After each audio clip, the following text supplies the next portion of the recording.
Om Ajnanatimirandasya Jnananjanishalaakaya Chakshurunmilitam Yena Tasmai Shri Gurave Namaha Nama Om Vishnupadaya Krishna Preshtaya Bhutale Srimate Bhaktivedanta Swamin Nitinamine Namaste Saraswate Deve Gauravani Pracharine Nirvishesha Shunyavadi Paschatya Deshatarine Jaya Shri Krishna Chaitanya Prabhu Nityananda Shri Advaita Gadadhara Srivasadi Gaura Bhakta Vrinda Hare Krishna Krishna Krishna Hare Hare Hare Rama Rama Rama Hare Hare Om Namo Bhagavate Vasudevaya Narayanam Namaskritya Naram Chaiva Narottamam Devim Saraswatim Vyasam Tato Jayamudirayet.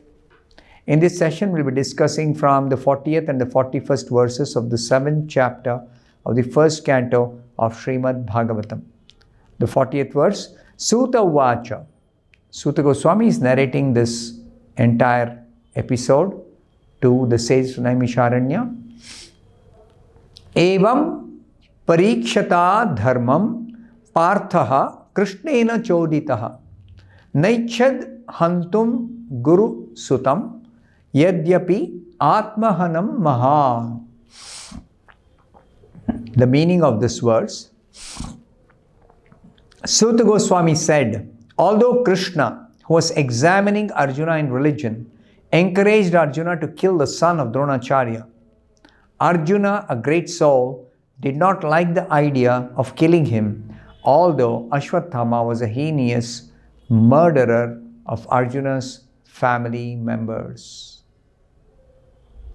Now, Krishna actually is testing Arjuna. Krishna is telling Arjuna, you should not spare this Ashwatthama. You should punish him. And specifically, what is Krishna telling? You must kill him because he's an aggressor. He's a murderer of your family members. He has dissatisfied his master. He has killed sleeping persons. So many good reasons for Arjuna to kill Ashwatthama. And Ashwatthama is already bound up now,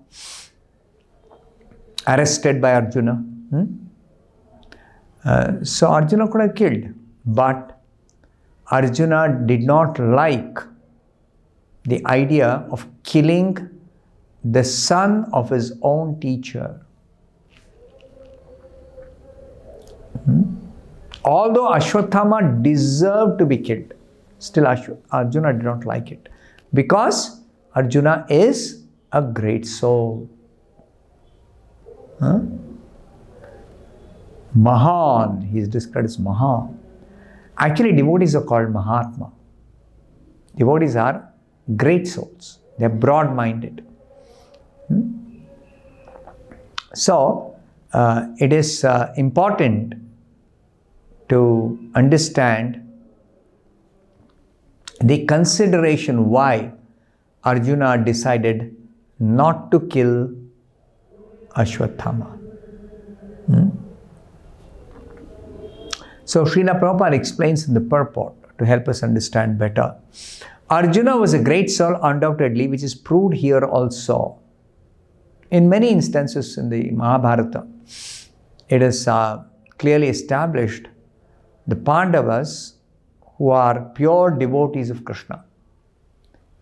The Bhagavatam says, any pure devotee is full of all good qualities. Yasyasti bhakti bhagavati akinchana sarvair gunais tatra samasate suraha. All good qualities that are to be found in demigods are fully present in a pure devotee. So Arjuna is proved in this particular incident, as we will see towards the end of this chapter, how Arjuna justified not killing Ashwatthama, even though Ashwatthama deserved to be killed. Now, Arjuna is being encouraged personally by the Supreme Lord Krishna to kill the son of Dronacharya, this Ashwatthama, who is a murderer of Arjuna's family members. But Arjuna considers that the son of his great teacher should be spared, for he happens to be the son of Dronacharya, even though he is an unworthy son. He has degraded himself. Ashwatthama has degraded himself. Why? Because Ashwatthama has done all sorts of heinous acts whimsically for no one's benefit. What did he gain by doing this? Ashwatthama did not gain anything. He could not please his master. He didn't do the right thing. He was an aggressor, assassin, murderer, breaking the principles of Kshatriya conduct in a Dharma Yuddha. So he's definitely punishable. But what punishment? That is the question. Krishna told Arjuna, you should kill him. You should not spare his life. But Arjuna is thinking, how can I kill the son of my teacher, whom he held in respect? Now, Srila Prabhupada explains in the purport, Lord Sri Krishna encouraged Arjuna outwardly just to test Arjuna's sense of duty. Arjuna's sense of duty. What is his duty? In every circumstance, a devotee performs his duty in every circumstance. In doing duty, there is always a consideration. How should I act in my position in terms of doing my duty? Now, Arjuna should not simply let go Ashwatthama. Arjuna has to punish as a matter of duty. At the same time, in doing the duty, he has to consider what kind of punishment does this son of the teacher of Arjuna deserve? What kind of punishment does he deserve? Does he deserve the punishment of being killed or some other punishment? There is no doubt that he has to be punished. As matter of duty, Arjuna has to punish Ashwatthama. But what kind of punishment? That is elaborately discussed in the rest of the chapter.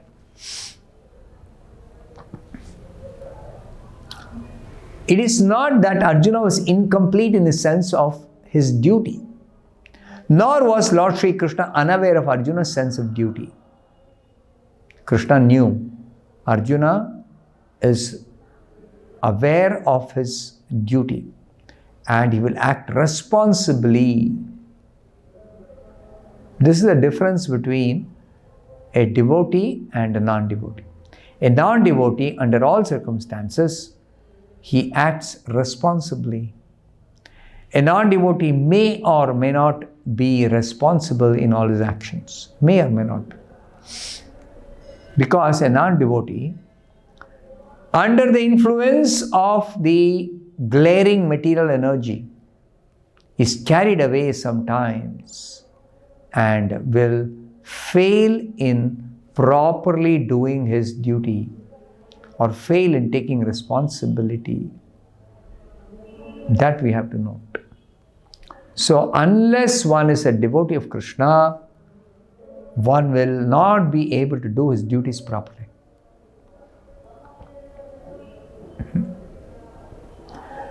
Now, Srila Prabhupada says about the pure devotees, Lord Sri Krishna put to test many of his pure devotees just to magnify the sense of duty. Krishna, when he descends with his pure devotees. And the pure devotees teach by their exemplary actions. As much as Krishna himself teaches by his instructions and by his actions which he performs in his role, when he does plays a role, then Krishna performs his duties or activities perfectly, just to teach us. Now, Srila Prabhupada gives the example of pure devotees who were put to test by Krishna and they came out successful. The gopis were put to such tests as well. Not only Arjuna is being tested by Krishna now, earlier the gopis also were put to such tests. Prahlad Maharaj was also put to such a test. All pure devotees come out successful in the respective tests by the Lord. All pure devotees. Now let's understand how Prahlad Maharaj was put to test by the Supreme Lord Narasimhadev. Prahlad appeared as the son of a big demon, Hiranyakashipu. Sometimes Prabhupada says a pure devotee appears in the family of demons. And that is just for the sake of the deliverance of the demons. That is Krishna's mercy upon even the demoniac natured persons, even the demons. Krishna's mercy is there on every living entity because every living entity is his own part and parcel. Mamaivamsho jiva loke jiva bhuta sanatanaha. Eternally we are Krishna's own part and parcel. Yajñātva na punarmoham evam yasyasi pandava sarva bhutani asheshani drakshasi atmano atomayi. In the 4th chapter, Krishna says, what is the transcendental knowledge that one has to gain by studying Bhagavad Gita? That every living being is part and parcel of Krishna. And therefore they belong to Krishna. They are situated within Krishna. So, Prahlad Maharaj appeared as the son of Hiranyakashipu. And when Hiranyakashipu came to know this son, Prahlad, of his, is actually chanting the name and glorifying Vishnu. So Hiranyakashipu became very angry against Prahlad. Said, don't ever utter even the name of my enemy. Why did Hiranyakashipu consider Vishnu as his enemy? Because Vishnu had killed Hiranyaksha, Hiranyakashipu's elder brother. So therefore, Hiranyakashipu thought Vishnu is my enemy. And he just told Prahlad, don't ever utter. But Prahlad, as a devotee, he would always chant the name of the Supreme Lord. Because he was a devotee. Devotee always chants the names of the Supreme Lord. So, Hiranyakashipu became more and more angry and he tried to stop his son, but he could not. To the extent that Prahlad was tortured by his father Hiranyakashipu. Just because Prahlad was chanting the holy name of the Supreme Lord. That's all. No other fault. For this he was tortured. But Prahlad was protected by the Supreme Lord. And when Hiranyakashipu attempted to kill Prahlad, then Narasimhadev, he became very angry against Hiranyakashipu. He came and stopped Hiranyakashipu from further giving any trouble to Prahlad. And also, Hiranyakashipu was delivered by the Supreme Lord. Delivered means he was killed. But that killing also is beneficial, that he is purified. But when Narasimhadev offered Prahlad, you may take any benediction because you are my devotee and you have suffered so much at the hands of this demon. So Prahlad said, I don't want any boon for myself, but I want you to pardon my father because he committed so many offenses against the devotees. He blasphemed the devotees. He gave so much trouble to devotees. So kindly pardon him. Now look at the behavior of Prahlad. Even though he was tortured by his father, as a son, his duty is to deliver his father. Putra means one who delivers his father from the hell called Put.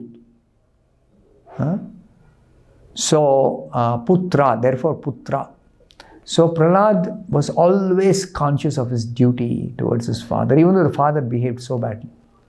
So, in this way, Prahlad passed the test of Narasimhadeva. Same way, Pandavas passed the test given by Krishna.